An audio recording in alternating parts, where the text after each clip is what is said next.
एक नाम जिसके जिक्र से ही कराची का अंडरवर्ल्ड कांप उठता था। चौधरी असलम। आज हम बात करने वाले हैं पाकिस्तान के शायद सबसे खतरनाक, सबसे विवादास्पद और सबसे मशहूर पुलिस वाले की। चलिए उनकी जिंदगी और विरासत की कहानी को परत बर परत खोलते हैं। सोचिए ये शब्द किसके हैं? तहरीक-ए-तालिबान पाकिस्तान यानी टीटीपी के।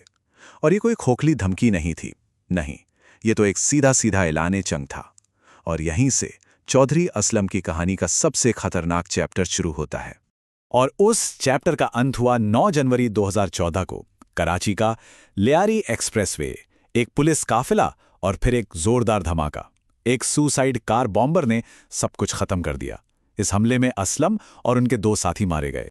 तो सवाल तो उठता है ना कि आखिर ये चौधरी असलम थे कौन? ऐसा क्या किया था इन्होंने कि इतने बड़े बड़े खतरनाक संगठन इनकी जान के पीछे पड़ गए थे? ये इतने बड़े टारगेट बने कैसे? इस सवाल का जवाब ढूंढने के लिए हमें थोड़ा पीछे चलना होगा, कहानी की बिल्कुल शुरुआत में, जहां एक मामूली सा जूनियर अफसर कराची का सबसे ताकतवर पुलिस वाला बनने के सफर पर निकला था। जरा इनकी तरक्की की रफ्तार देखिए। 1984 में एक एएसआई यानी असिस्टेंट सब इंस्पेक्टर के तौर पर करियर शुरू किया। फिर 87 में एसएचओ, 99 में डीएसपी, 2005 में एसपी और 2013 तक वो एसएसपी बनकर एंटी टेररिज्म यूनिट के हेड बन चुके थे। मतलब सिर्फ 30 साल के अंदर वो जीरो से हीरो बन गए। एक जूनियर रैंक से इतनी तेजी से ऊपर उठना सच में कोई आम बात नहीं है। तो ये प्रमोशन हुए कैसे? हवा में तो नहीं हुए। हर तरक्की के पीछे एक बड़ी कामयाबी थी। जैसे सौलत मिर्जा, जो एक कुख्यात पॉलिटिकल हिटमैन था, उसे पकड़ा तो डीएसपी बन गए। शोएब खान के पूरे क्रिमिनल नेटवर्क को नेस्तनाबूद किया तो एसपी बना दिए गए। और लियारी के गैंग वॉर को खत्म करने के लिए जब टास्क फोर्स को लीड किया तो सीआईडी के एसएसपी बन गए।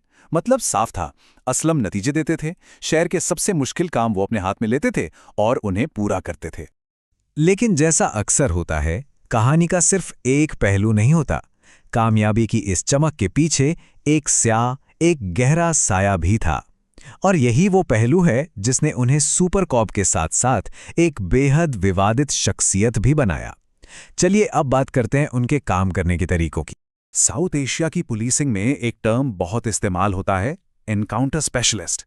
ये शब्द उन पुलिस अफसरों के लिए यूज किया जाता है जो कह सकते हैं अदालत के फैसले का इंतजार नहीं करते, जो सड़क पर ही इंसाफ करने के लिए जाने जाते हैं। और चौधरी असलम का नाम, खैर उनका नाम तो इस लिस्ट में सबसे ऊपर लिया जाता था। तो यहाँ पर हमारे सामने 2 बिल्कुल अलग अलग कहानियां आती हैं। एक कहानी खुद चौधरी असलम की है। उनका कहना था कि जितने भी एनकाउंटर हुए वो सब सेल्फ डिफेंस में यानी आत्मरक्षा में हुए। और दूसरी कहानी है ह्यूमन राइट्स कमीशन की। उनके हिसाब से असलम एक कातिल और अपहरणकर्ता थे जो बिना किसी मुकदमे के सजाए मौत दे देते थे। और उनका रिकॉर्ड देखें तो इन आरोपों को और हवा मिलती है। 90s के दशक में कराची में ऑपरेशन क्लीनअप चला था। तभी से उन पर एनकाउंटर स्पेशलिस्ट का ठप्पा लग गया। बात यही नहीं रुकी। 2006 में तो उन्हें एक गैंगस्टर मुश्ताक ब्रोही की हत्या के आरोप में अरेस्ट तक कर लिया गया था। 16 महीने जेल में भी रहे। और फिर 2009 का वो मशहूर एनकाउंटर जिसमें लियारी गैंग का सरगना रहमान डकैत मारा गया। इस एनकाउंटर पर आज तक सवाल उठाए जाते हैं। तो ये सिर्फ खबरें नहीं थी, ये वो घटनाएं थीं जो उनकी शैतान वाली इमेज को और पक्का कर रही थी। अब जाहिर है जब कोई इस तरह से काम करेगा तो नतीजा क्या होगा? दुश्मन बनेंगे, बहुत सारे दुश्मन, और कोई छोटे मोटे नहीं बल्कि बेहद खतरनाक दुश्मन। जरा दुश्मनों की लिस्ट पर एक नजर डालिए। तहरीक-ए-तालिबान पाकिस्तान, लश्कर-ए-झांगवी, एमक्यूएम के आतंकवादी, लियारी के गैंग्स, बलूचिस्तान लिबरेशन आर्मी, सिपह-ए-सहाबा।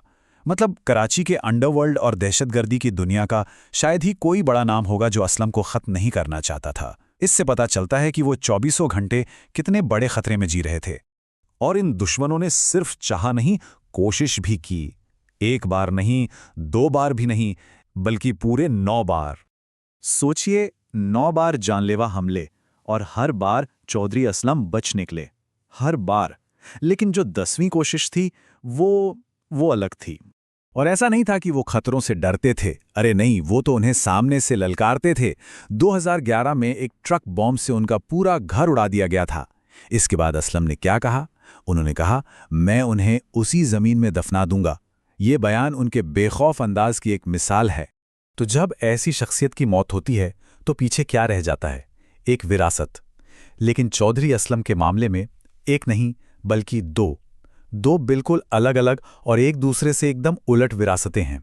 एक तरफ हैं वो लोग जो उन्हें शहीद मानते हैं। देश के प्रधानमंत्री नवाज शरीफ ने उन्हें शहीद कहा, आर्मी चीफ राहील शरीफ ने उनके बलिदान को श्रद्धांजलि दी, और कराची के बहुत से आम लोगों के लिए तो वो एक हीरो थे जिसने अपराध से जंग लड़ी।